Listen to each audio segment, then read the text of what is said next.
बिस्मिल्लाहिर्रहमानिर्रहीम। अस्सलाम वालेकुम स्टूडेंट्स, उम्मीद करता हूँ सब ठीक ठाक हैं। लास्ट लेक्चर था हमारा बेसिक या general concepts of acid and basis and different factors that effect the strength of N acid and base. यानी हमने जनरल कंसेप्ट पढ़े थे एसिड और बेसिस के, फिर हमने के बी की वैल्यू की थी। इसके अलावा ऐसे डिफरेंट फैक्टर्स जो एसिड और बेस की स्ट्रेंथ के ऊपर इफ़ेक्ट करते हैं, हमने उन फैक्टर्स के बारे में पढ़ा था। रिलेशनशिप पढ़ा था बिटवीन के ए एंड पी के ए। सिमिलरली हमने रिलेशनशिप पढ़ा था के बी एंड पी के बी, यानी किस तरीके से हम एसिड और बेस की स्ट्रेंथ को मेजर कर सकते हैं। तो इसी से रिलेटेड हमारा आज का जो टॉपिक है उसका नाम है बफर्स। यानी बफर्स भी डिफरेंट तरह के होते हैं, इनमें भी एसिड और बेसिक का कंसेप्ट ही होता है। तो आज के लेक्चर में हम ये सीखेंगे कि ये बफ़र्स होते क्या हैं, ये बफ़र्स वर्क कैसे करते हैं। इसके अलावा जो बफ़र्स होते हैं हमने अगर इनकी पीएच को कैलकुलेट करना है तो हम किस तरीके से बफ़र्स की पीएच को कैलकुलेट करेंगे। और एंड पे हम इनकी बायोलॉजिकल एप्लीकेशन देखेंगे कि डिफरेंट फील्ड्स में, बायोलॉजी के डिफरेंट फील्ड्स में ये बफ़र्स किस तरीके से वर्क करते हैं। तो फर्स्ट ऑफ़ ऑल हम डिफ़ाइन करेंगे बफ़र्स को।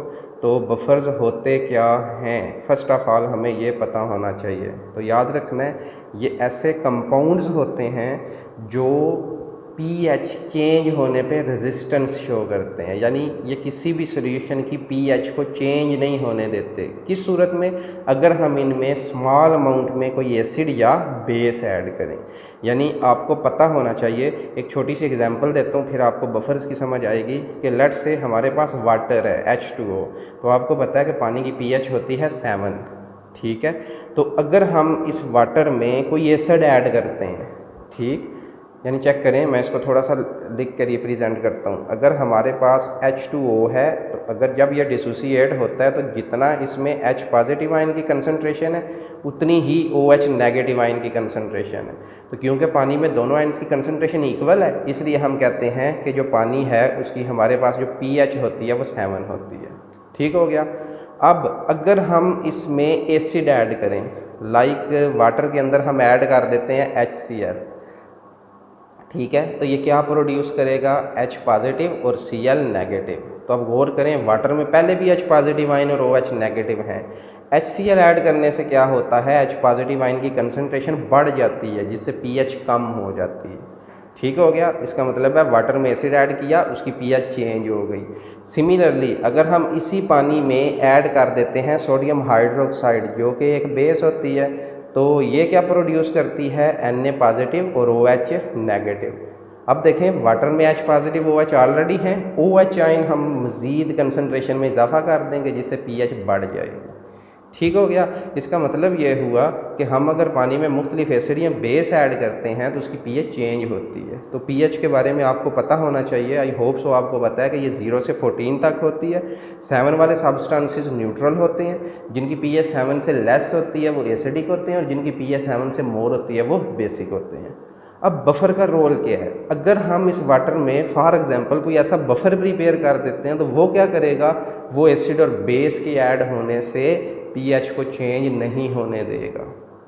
ठीक है, हम ये नहीं कहेंगे कि 100% टोटल pH चेंज नहीं होगी, बिल्कुल स्लाइटली सी होगी। लाइक आप ये कहें कि मिलियन टाइम्स स्मॉलर ही होगी, इतनी ज़्यादा pH चेंज नहीं होगी। तो ऐसे सब्सटेंसेस को हम बफर्स कहते हैं। तो चेक करें डेफिनेशन। बफर आर कंपाउंड्स और mixture of compounds that bye there presence in the solution resist change in the pH upon addition of small quantities of acid and base। तो small quantity इसलिए लिखा ये नहीं है कि buffer हमारे पास for example 50 ml है, हम एसिड उसमें 100 ml ऐड करते हैं और ये एक्सपेक्ट करें कि pH चेंज नहीं होगी, ऐसा नहीं है। एक रेंज होती है जिसको हम बफर कैपेसिटी कहते हैं, वो भी हम इस लेक्चर में करेंगे। ठीक हो गया। तो डेफिनेशन हो गई बफर की। नेक्स्ट, बफ़र की ज़रूरत क्यों पेश आती है? एक रीज़न तो मैंने आपको वाटर के केस में बता दी। इसके अलावा डेली लाइफ में बफ़र्स की क्या ज़रूरत होती है? तो याद रखें, हमारी ब्लड जो है, हमारे ब्लड में बफ़र्स, नेचुरल बफ़र्स प्रेजेंट हैं। कौन कौन से हैं हम इस लेक्चर में सीखेंगे। इसके अलावा फार्मास्यूटिकल प्रोडक्ट्स जितने भी हैं, जितनी भी मेडिसिन वगैरह होती हैं, उनमें बफ़र्स की ज़रूरत होती है। सिमिलरली हमारे पास जो लैब रिएजेंट्स होते हैं, यहाँ भी बफ़र्स की ज़रूरत होती है। जी, फार्मास्यूटिकल प्रोडक्ट्स की बात हो रही थी। तो इसके अलावा डिफरेंट जो हमारे पास ऑयल ऑइंटमेंट्स होते हैं, इसके अलावा मुख्तलिफ़ तरह के हमारे पास लैब में जो केमिकल्स होते हैं, इन सब के लिए भी हमें बफ़र्स की ज़रूरत होती है। ठीक हो गया। उसकी वजह क्या है, एक छोटी सी एग्जांपल यहाँ उसने दिया कि फॉर एग्ज़ाम्पल हमारे पास लैब में कोई प्रोडक्ट है, ठीक है, हम उस प्रोडक्ट को ओपन रख देते हैं या फॉर एग्ज़ाम्पल किसी बीकर में पड़ा हुआ है, तो क्या होगा, हमारी हवा के अंदर जो कार्बन डाइऑक्साइड होती है, याद रखें ये एसिडिक इन नेचर होती है, तो क्या होता है, हमारा वो सब्सटेंस जब एयर के साथ कंटैक्ट करता है तो वो उस कार्बन डाइऑक्साइड के साथ मिल जाता है, जिसके नतीजे में वो सोल्यूशन एसिडिक हो जाता है और उसकी पीएच डाउन हो जाती है। ठीक हो गया। सिमिलरली अगर हम उसको बचाने के लिए कवर कर देते हैं, हम उसे किसी शीशे की बॉटल्स में उसको ऐड कर देते हैं, तो याद रखें ये जो बॉटल्स होती हैं, ठीक है, ये अल्कलाइन इन नेचर होती हैं, तो इस सूरत में क्या होता है, वो पीएच को इंक्रीज़ कर देती हैं। तो फिर हमें क्या करना पड़ता है, हमें कोई ऐसा बफर तैयार करना पड़ता है जिससे पीएच में कोई चेंज ना हो। यही चीज़ इसमें लिखी हुई है, चेक करें। Sometime it is necessary that a solution of definite pH to be prepared and stored. The preservation of such a solution is even more difficult than its preparation, यानी कि सम टाइम ऐसा होता है preparation आसान होती है, उसको save करना मुश्किल होता है। अब वो एग्जांपल जो मैंने आपको अभी कार्बन डाइऑक्साइड वाली बताई है, चेक करें। If a solution comes in contact with air, अगर उसका रिएक्शन एयर के साथ होता है, it will absorb CO2 become acidic हो जाता है। दूसरा तरीका आपको बताया था, on the other hand if solution is store in glass bottle, alkaline impurity from glass में अल्टर द पीएच, इस तरीके से भी पीएच चेंज हो जाती है। Due to these reasons pharmaceutical solutions are buffered as the buffer solution are capable of maintaining pH at some fairly constant value, यानी कि खास अमाउंट तक हम पीएच रखने के लिए उसमें स्पेसिफिक बफर ऐड कर देते हैं, और even small amount of acid and bases are added, ताकि उसमें अगर थोड़ी बहुत एसिड बेस ऐड हों तो उसकी पीएच पे फ़र्क ना पड़े। तो इस स्लाइड से आपका क्वेश्चन यही बनता है कि हमें बफर की ज़रूरत क्यों पेश आती है। जी नेक्स्ट टॉपिक देखें, हमारे पास क्या आ रहा है, टाइप्स ऑफ बफर्स, कि हम डेली लाइफ में जो बफर्स यूज़ करते हैं उनके टाइप्स। तो जनरली अमूमन दो टाइप्स होती हैं, acidic buffer and basic buffer, लेकिन सम टाइम एक और टाइप भी होती है, ठीक है, उसको हम डबल साल्ट बफर या सिंपल उसको डबल बफर भी कहते हैं, तो वो भी एग्जाम्पल देखेंगे। तो दो तरह के हमारे पास बफर्स होते हैं, एसिडिक बफर्स, नाम से आइडिया करें कि ये लो पीएच पे वर्क करते हैं, सिमिलरली बेसिक बफर्स होते हैं ये हाई पीएच पे वर्क करते हैं। जी ये एसिडिक बफर्स हैं, तैयार कैसे करना है, अगर फॉर एग्जांपल आपने एक एसिडिक बफर बनाना है तो आपको दो चीज़ें चाहिए होंगी। फर्स्ट ऑफ ऑल आपको एक वीक एसिड चाहिए होगा, प्लस उसका जो कंजुगेट बेस होगी वो स्ट्रॉन्ग साल्ट के साथ होगी। ठीक हो गया, यानी अगर आपने एसिडिक बफर तैयार करना है तो एक वीक एसिड चाहिए और salt of its strong base, यानी उसका स्ट्रॉन्ग बेस के साथ, या दूसरे लफ्ज़ों में इसकी जो कंजुगेट बेस बनेगी वो स्ट्रॉन्ग बेस के साथ उसका बफर होना चाहिए। फॉर एग्जांपल ये हमारे पास कुछ एग्जांपल्स हैं। फर्स्ट है एसिटिक एसिड और सोडियम एसीटेट। अब गौर करें, एसिटिक एसिड एक वीक एसिड है और इसका साल्ट अगर हम बनाएं स्ट्रॉन्ग बेस के साथ, वो कैसे बनेगा, फॉर एग्जांपल हमारे पास एसिटिक एसिड का फार्मूला बनता है CH3COOH।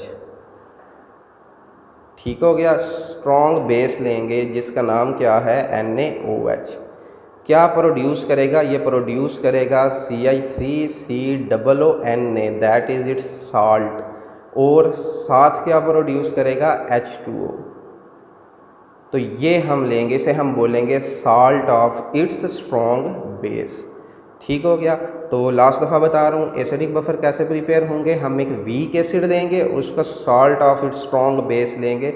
वो कैसे साल्ट प्रिपेयर हुआ ये मैंने आपको बता दिया। तो अब ये देखें, first acidic acid sodium acetate, carbonic acid है और सोडियम बाइकार्बोनेट है, फास्फोरिक एसिड है और सोडियम बाईफास्फेट है, और फार्मिक एसिड है और सोडियम फार्मेट है। ठीक हो गया, ये जो सारे पोर्शंस हैं ये वीक एसिड्स हैं और ये जो सारे पोर्शंस हैं ये इनके स्ट्रॉन्ग साल्ट्स हैं। तो एसिडिक बफर इस तरीके से प्रिपेयर करते हैं। सिमिलरली दूसरी टाइप बेसिक बफर है, तो आप इसको उल्ट करें, यहाँ वीक एसिड है वहाँ वीक बेस होगी, यहाँ salt of its strong base है वहाँ salt of its strong acids है। ठीक हो गया, यहीं लिखा हुआ है।